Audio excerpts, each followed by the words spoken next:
morning, or depending on when you're watching this, good afternoon, good evening, or good night. My name's Ross, and as always told out of Voice of Radio, so today we need to have a look at, well, basically everything we know about Shrouded Fable. It's coming out on the 2nd of August, although, like we know, it's not strictly true. Most of it's coming out on the 2nd of August. It's individual products rather than one big set with a booster box and all of that. So there are actually 2 release dates. But it's coming out in August, basically. And we're at that stage now where we basically know everything that we need to know. We've got all the information that we need, save a few secret rares, and that means we can have a good old look at exactly what's going on with the set. I am convinced this is a big set, an important set. Let me guide you through everything you need to know. So starting off then, it is coming out, like I say, on the 2nd of August. That is when most of the products are coming out, though there is one exception. And in terms of products, we might as well start with the Elite Trainer boxes. There are 2, like there always are. That is to say, a regular and a Pokemon Center exclusive. And the difference is that the Pokemon Center exclusive costs $10 more and comes with 2 extra packs and a stamped promo. The promo is Petrarunt, and you do get the promo in both Elite Trainer boxes, but you get a regular and a stamped in the Pokemon Center exclusive. For what it's worth, I am a huge fan of this Elite Trainer box. I think the design is absolutely lovely. Also, on the 2nd of August, you can get yourself a King Gambit Illustration Rare Collection, featuring Illustration Rare King Gambit. We've then got a special Illustration Rare Collection featuring Greninja, with a lovely alternate art of the promo Greninja EX, and then another one featuring the Kingdra EX, which is an alternate art of the Kingdra in the set. Again, absolutely stunning promos. We've then got a 3-pack blister featuring a Petrarunt promo. Same card, incidentally, as we find in the Elite Trainer box, just different artwork. And also interesting to know that as it stands, this card is unreleased in Japan. We don't know exactly how, when, or why they're getting it. And then we got mini tins, which are just your regular, ordinary, everyday, run-of-the-mill 2 packs, art card, and a sticker for $10. They're fine. If you then flash forward 5 weeks until September the 6th, you also get the Booster Bundle. Little bit weird, this one. You essentially have to wait 5 extra weeks, but this is the best way to buy packs. It's just 6 packs for the price of 6 packs, nothing else. But you can't buy it until 6 weeks after the set actually comes out. So that's where it all gets just a little bit awkward. But either way, those are the products that are available. Now, in terms of the set, what we've got here largely is the Japanese set, Night Wanderer. Not exactly, but largely it's that Japanese set, but we are just getting it as our own thing. One very important point to note, this is becoming legal on the 16th of August. Which is day 1 of the World Championships. And I have no proof of this whatsoever, but I am absolutely convinced that what's going on here is essentially Pokemon have gone, we want a set coming out on day 1 of Worlds. We want a set which is going to be legal as soon as World starts, and we want it to be a particularly good set. So hey, people designing this over in Japan, would you be so kind as to make us a very good playable set? Because that's what we've got here. We have got a set which is way more playable than we would generally imagine. Like, this is essentially Crimson Haze.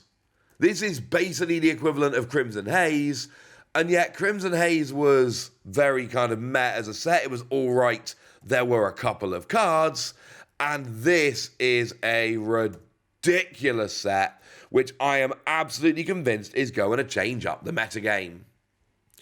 Except for the SPECs. The SPECs, I will concede, are not looking particularly great. Now, the best among them by far is Neutral Center. That is a stadium that says that non-rulebox Pokemon don't take damage from Pokemon EX and Pokemon V. It is a one-time use stadium. It cannot be recovered from the discard pile. It's a little bit awkward, but there is potential there for a very, very nice card. The other two are not so good. We got Pokevital A, which heals 150 and cannot be recovered from your discard pile. And then we've got Dangerous Laser, which is burn and confusion on an item card. They're not quite good enough. I don't love the SPECs from the set, but that is about all that I don't love from the set. Because in terms of EXs, things are looking good. Also, this is a very darkness-heavy set for obvious reasons. So we got Kingdra EX. It's a stage 2, which is slightly awkward, but it lets you put up to 3 water Pokemon from your discard pile onto your bench. And yes, that is any water Pokemon. They can be stage 2, which I find super duper interesting. That's your Kingdra. We've also got Revavroom EX, which is a lightning type. It is a Terra type, obviously, so it's a metal Pokemon coming through as a lightning. Free energy, 250, discard this Pokemon and all cards attached to it is alright. But what I really love here is 1 energy, 20 damage. If you became active this turn, it does 120 more, 140 in total. That hits some very, very key numbers, like, for instance, Lugia. This is a card I have absolutely got my eye on. I think this could be very good, but mostly for the first attack. And then we've got 4 Darkness-type EXs. This is a very Darkness-heavy set. But I told you that a second ago. Now, as far as I'm concerned, I think the best one here is probably Okidogi. Okidogi has so much potential. Because for free energy, you do 130, which is fine, but not great. But if you're poisoned, you do 260. And there are a couple of easy ways to poison this. Like, for instance, Pecharunt. Pecharunt has got an ability that lets you switch one of your bench Darkness Pokemon other than Pecharunt with your active, and if you do, they're poisoned. So there's one way to poison Okidogi. You've then got 2 energy, 60 damage for each prize card your opponent has taken. A very, very nice end game clearing up attack. We've then got Pheasant Dipty, which has literally just got the same ability as Oricorio GX used to have. It's only once per turn regardless of how many you've got in play, but if you had a Pokemon KO'd last turn, you get to draw 3 cards. Clearly a very, very good card. It was impactful last time it came around when it was called Oricorio, and it will be this time. Munkidori, I'm not so in love.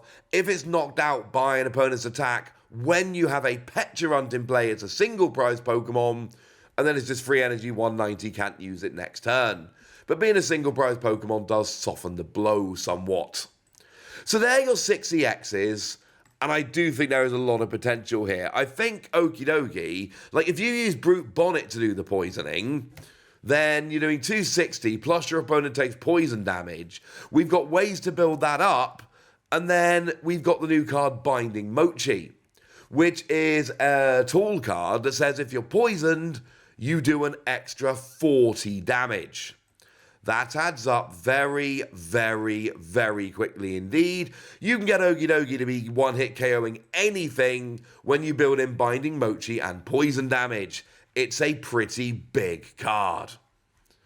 So that's what we got in terms of A-Spec and EXs, but there are a bunch of other cards that are very, very much worth pointing out.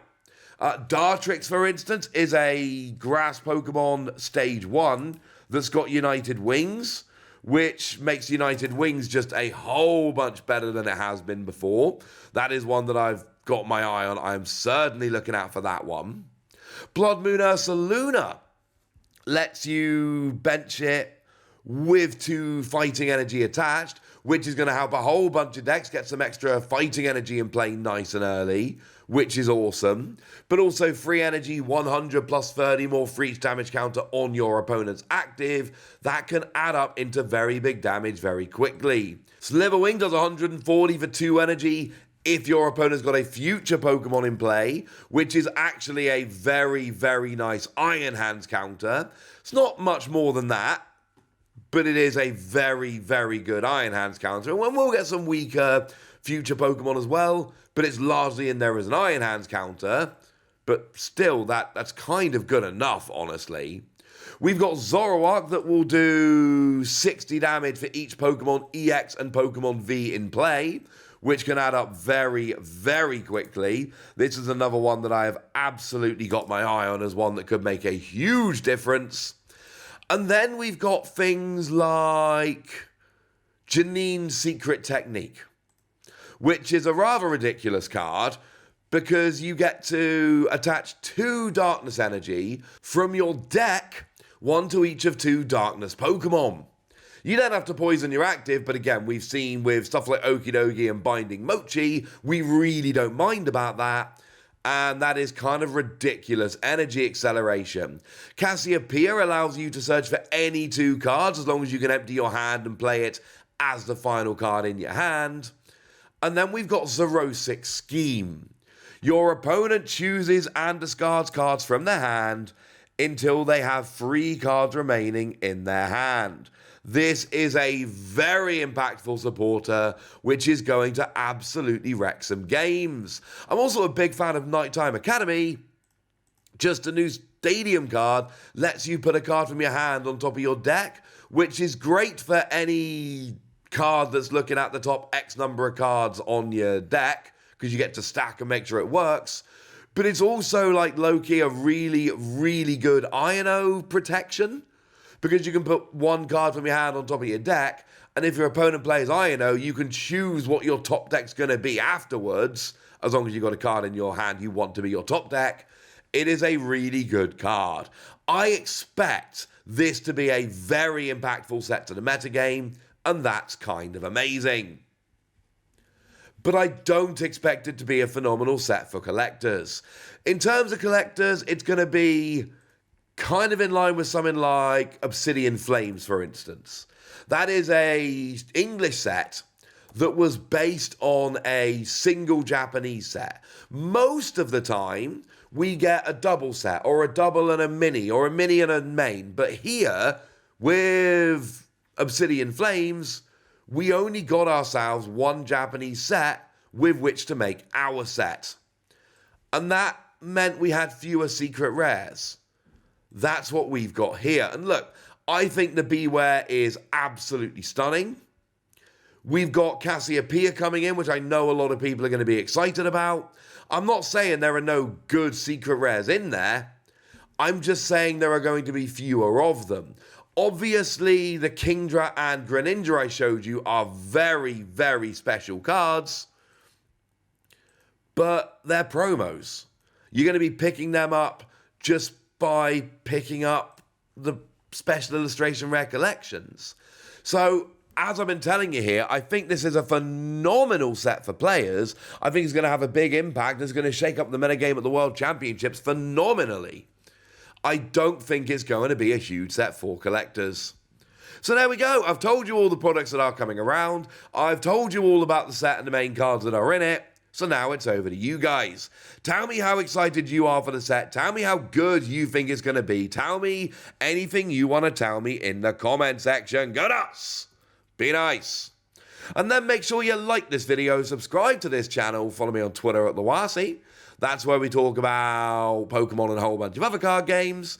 And please do consider checking out patreon.com/PTCG Radio, where you can support the channel, get some bonus podcasts and all kinds of fun things. But by far the most important thing as always, look after yourselves till next time, would ya? Thank you very much for watching. My name's Ross, and you've been watching PTCG Radio.